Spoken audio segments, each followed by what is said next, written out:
ನಾಗದೇನಹಳ್ಳಿಯಲ್ಲಿ ಶ್ರೀ ವೇಣುಗೋಪಾಲಸ್ವಾಮಿ ಬ್ರಹ್ಮರಥೋತ್ಸವ ಅದ್ದೂರಿ ಸಂಭ್ರಮ. ತಾಲ್ಲೂಕಿನ ನಾಗದೇನಹಳ್ಳಿ ಗ್ರಾಮದಲ್ಲಿ ಪುರಾತನ ಕಾಲದ ಪವಾಡ ಮಹಿಮೆಯ ಪುಣ್ಯಕ್ಷೇತ್ರವಾದ ಶ್ರೀ ರುಕ್ಮಿಣಿ ಸತ್ಯಭಾಮ ಸಮೇತ ಶ್ರೀ ವೇಣುಗೋಪಾಲಸ್ವಾಮಿ ಬ್ರಹ್ಮರಥೋತ್ಸವವು ಭಕ್ತಾದಿಗಳ ಸಹಭಾಗಿತ್ವದಲ್ಲಿ ಅತ್ಯಂತ ವೈಭವದಿಂದ ನೆರವೇರಿತು. ಗಣ್ಯರ ಉಪಸ್ಥಿತಿ. ಈ ಧಾರ್ಮಿಕ ಕಾರ್ಯಕ್ರಮದಲ್ಲಿ ಕರ್ನಾಟಕ ಸರ್ಕಾರದ ಗೌರವಾನ್ವಿತ ಉಪ ಲೋಕಾಯುಕ್ತರಾದ ನ್ಯಾಯಮೂರ್ತಿ ಬಿ. ವೀರಪ್ಪ ಮತ್ತು ಅವರ ಕುಟುಂಬದವರು ಪಾಲ್ಗೊಂಡು ದೇವರ ದರ್ಶನ ಪಡೆದರು. ಇವರೊಂದಿಗೆ ಈ ಕೆಳಕಂಡ ಗಣ್ಯರು ಭಾಗವಹಿಸಿದ್ದರು. ಕೋಲಾರ ಎಸ್ಪಿ, ಮಾನ್ಯ ಪೊಲೀಸ್ ವರಿಷ್ಠಾಧಿಕಾರಿಗಳು, ತಾಲ್ಲೂಕು ಆಡಳಿತ, ತಹಶೀಲ್ದಾರ್ ಸುಧೀಂದ್ರ ಹಾಗೂ ತಾಲ್ಲೂಕು ಪಂಚಾಯಿತಿ ಕಾರ್ಯನಿರ್ವಹಣಾಧಿಕಾರಿ ಡಾ. ಸರ್ವೇಶ್, ಪೊಲೀಸ್ ಇಲಾಖೆ ಇನ್ಸ್ಪೆಕ್ಟರ್ ಜಯರಾಮ್ ಮತ್ತು ಸಿಬ್ಬಂದಿ ವರ್ಗ, ಕಂದಾಯ ಇಲಾಖೆ ಆರ್ಐ ಸುಬ್ರಮಣಿ, ಗ್ರಾಮ ಲೆಕ್ಕಾಧಿಕಾರಿಗಳು ಹಾಗೂ ಕಂದಾಯ ಸಹಾಯಕರು, ದೇವಸ್ಥಾನದ ಸಮಿತಿ ಹಾಗೂ ಮುಖಂಡರು, ದೇವಸ್ಥಾನದ ಆಡಳಿತ ಮಂಡಳಿಯ ಅಧ್ಯಕ್ಷರಾದ ಇಂಜಿ. ವೆಂಕಟರೆಡ್ಡಿ, ಖಜಾಂಚಿ ಬಿ. ಸೀತಾರಾಮರೆಡ್ಡಿ, ಕಾರ್ಯದರ್ಶಿ ಎಸ್. ನಾರಾಯಣಸ್ವಾಮಿ ಹಾಗೂ ಸಮಿತಿಯ ಎಲ್ಲಾ ಪದಾಧಿಕಾರಿಗಳು ಕಾರ್ಯಕ್ರಮದ ಉಸ್ತುವಾರಿ ವಹಿಸಿದ್ದರು. ಅಲ್ಲದೆ ಪ್ರಮುಖ ನಾಯಕರಾದ ಸಿಎಂಆರ್. ಶ್ರೀನಾಥ್, ಹಿರಿಯ ಮುಖಂಡರಾದ ಮ್ಯಾಕಲ ನಾರಾಯಣಸ್ವಾಮಿ, ಕೋಮಲ್, ನಿರ್ದೇಶಕರಾದ ಕೆಕೆ. ಮಂಜುನಾಥ ರೆಡ್ಡಿ ಸೇರಿದಂತೆ ವಿವಿಧ ಇಲಾಖೆಯ ಅಧಿಕಾರಿಗಳು ಮತ್ತು ಗ್ರಾಮದ ಮುಖಂಡರು ಉಪಸ್ಥಿತರಿದ್ದರು. ವಿಶೇಷ ಸೇವೆ ಮತ್ತು ಪ್ರಸಾದ ವಿನಿಯೋಗ. ಪ್ರತಿ ವರ್ಷದಂತೆ ಈ ಬಾರಿಯೂ ಗಣೇಶ ದೇವಸ್ಥಾನದ ಆವರಣದಲ್ಲಿ ಪತ್ರ ಬರಹಗಾರರಾದ ಬಾಲಾಜಿ ಮತ್ತು ಕುಟುಂಬದವರಿಂದ ವಿಶೇಷ ಪೂಜೆ ಹಾಗೂ ಭಕ್ತಾದಿಗಳಿಗೆ ಪಾನಕ ಮತ್ತು ಹೆಸರುಬೇಳೆ ಪ್ರಸಾದ ವಿನಿಯೋಗವನ್ನು ಏರ್ಪಡಿಸಲಾಗಿತ್ತು. ಗ್ರಾಮಸ್ಥರ ಸಂಪೂರ್ಣ ಸಹಕಾರದೊಂದಿಗೆ ಸಹಸ್ರಾರು ಭಕ್ತರಿಗೆ ಅನ್ನ ಸಂತರ್ಪಣೆ ವ್ಯವಸ್ಥೆ ಮಾಡಲಾಗಿತ್ತು.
వీడు వాడు ఉంటే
ऐश्वर्य श्री वेणुगोपाल स्वामी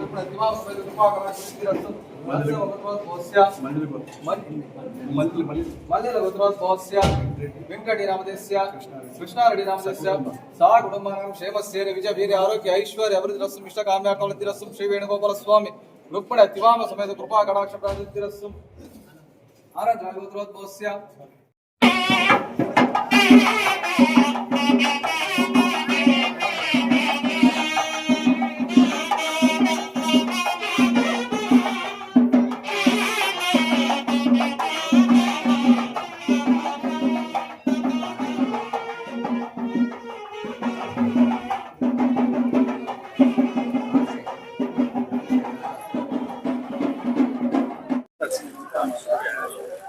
ಎಲ್ರಿಗೂ ನಮಸ್ಕಾರ. ಶ್ರೀನಿವಾಸಪುರ ತಾಲೂಕು ನಾಗದೇನಹಳ್ಳಿ ಗ್ರಾಮದ ಈ ಒಂದು ದೇವಸ್ಥಾನ ಅಂದರೆ ನಮ್ಮ ವೇಣುಗೋಪಾಲ ಸ್ವಾಮಿ ದೇವಸ್ಥಾನ ಬಹಳ ಅದ್ಭುತವಾಗಿ ನಿರ್ಮಾಣಗೊಂಡಿದೆ. ಇವತ್ತು ಗೋಪುರ ನೋಡ್ತಾ ಇದ್ರೆ ಕೂಡ ಏನು ನಗರ ಪ್ರದೇಶದಲ್ಲಿ ದೊಡ್ಡ ದೊಡ್ಡ ನಗರದಲ್ಲಿ ನಿರ್ಮಾಣ ಆಗದಂಥ ರೀತಿಯಲ್ಲಿ ಆಗ್ತಾ ಇದೆ.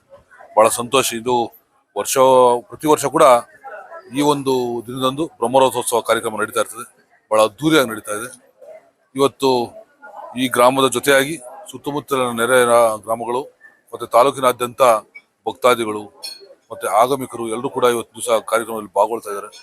ರಥೋತ್ಸವ ಅಂತೂ ಬಹಳ ಸುಂದರವಾಗಿ ನಿರ್ಮಾಣಗೊಂಡಿದೆ. ನಾನು ಕೂಡ ಇವತ್ತಿನ ದಿವಸ ಈ ಗ್ರಾಮದ ಮುಖಂಡರಾದ ನಾರಾಯಣ ಸಮಣ್ಣವರು, ನಾಗರಾಜಾಚಾರಿ ಅವರು, ಸೀತಾರಾಮ್ ರೆಡ್ಡಿ ಅವರು, ಎಲ್ಲ ನಮ್ಮ ಎಲ್ಲ ಯುವ ಮುಖಂಡರುಗಳು, ವೆಂಕಟರೆಡ್ಡಿ ಅವರು, ಎಲ್ಲ ಕೂಡ ದೇವರೆಡ್ಡಿ ಅವರು, ಎಲ್ಲರೂ ಕೂಡ ಬಹಳ ಪ್ರೀತಿ ಸಂತೋಷದಿಂದ ಬಂದಿಲ್ಲಿ ಭಾಗವಹಿಸಿದೆ.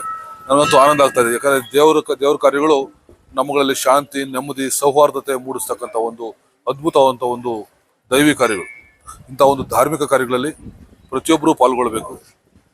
ಹಾಗಾಗಿ ಅದು ಪಾಲ್ಗೊಳ್ಳೋದ್ರ ಮೂಲಕ ಏನೋ ಒಂದು ದೇವರ ಆಶೀರ್ವಾದ, ಇವತ್ತಿನ ದಿವಸ ಜನಾನುರಾಗಿ ಇರ್ತಕ್ಕಂಥ ಈ ಒಂದು ಸ್ಥಳದ ಜನತೆ ಏನಿದ್ದಾರೆ ಅವರೆಲ್ಲರೂ ಕೂಡ ಇವತ್ತು ದೇವರು ಆರೋಗ್ಯ ಆಯಿಸ್ಕೊಳ್ಳಿ, ಎಲ್ಲ ರೀತಿಯಲ್ಲಿ ಕೂಡ ಒಳ್ಳೇದಾಗಲಿ, ನೆಮ್ಮದಿಯಂಥ ಜೀವನ ನಡೆಸುವಂಥದ್ದಾಗಲಿ, ಒಳ್ಳೆಯ ಮಳೆ ಬೆಳೆ ಆಗಿ ಒಳ್ಳೆಯ ಬೆಲೆ ಸಿಗುವಂಥದ್ದಾಗಲಿ ಅಂತೇಳಿ ನಾನು ದೇವರಲ್ಲಿ ಪ್ರಾರ್ಥನೆ ಮಾಡ್ತೇನೆ. ನಮಸ್ಕಾರ. ಸಮಾಜ ಸೇವೆಯಲ್ಲಿ ತಾವು ಸಿಎಂ ಹೆಸರು ಪಡೆದು ಈಗಾಗಲೇ ಎಷ್ಟೋ ದೇವಸ್ಥಾನ ಹೋಗಿದಿರ್ಬೋದು. ಈ ನಾಗದೇನಲ್ಲಿ ಈ ವೇಣುಗೋಪಾಲ ಸ್ವಾಮಿ ಈ ಒಂದು ಭಕ್ತರು ಈ ಒಂದು ಸಹಸ್ರ ಸಂಖ್ಯೆ ಈ ದೃಶ್ಯಾವಳಿ ಯಾವ ರೀತಿ ಇದೆ ನೋಡಿ. ದೇವಸ್ಥಾನಕ್ಕೆ ಬಂದಾಗ ಆ ಮೂರ್ತಿಗೆ ಸಾಕ್ಷಾತ್ ಪರಮಾತ್ಮನ ನೇರವಾಗಿ ನೋಡಿದಷ್ಟು ತೃಪ್ತಿ ಆಗ್ತದೆ. ಅಷ್ಟು ಚೆನ್ನಾಗಿ ಸುಂದರವಾಗಿದೆ ಮೂರ್ತಿ.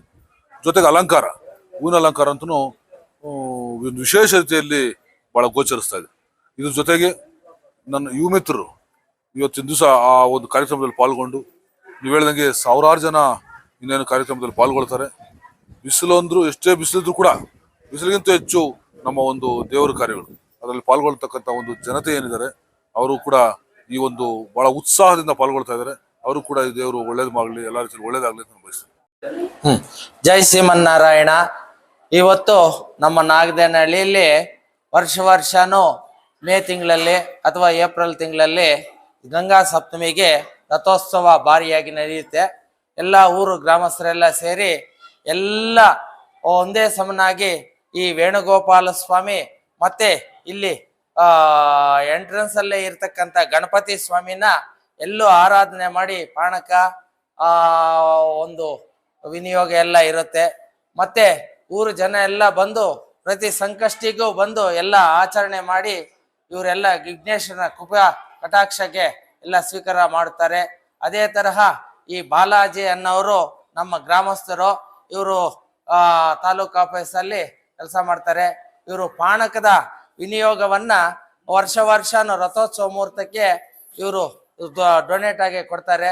ಅದರಿಂದ ಅವ್ರಿಗೂ ಎಲ್ಲ ಹೆಂಡತಿ ಮಕ್ಕಳಿಗೆಲ್ಲ ಆರೈಕೆಯಾಗಿ ವಿಘ್ನೇಶ್ವರ ಸ್ವಾಮಿ ಪರಿಪೂರ್ಣ ಕಟಾಕ್ಷ ಕೊಳ್ಳಿ ಅಂತೇಳಿ ನಾವು ಇದು ಮಾಡ್ತಾ ಇದ್ದೀವಿ.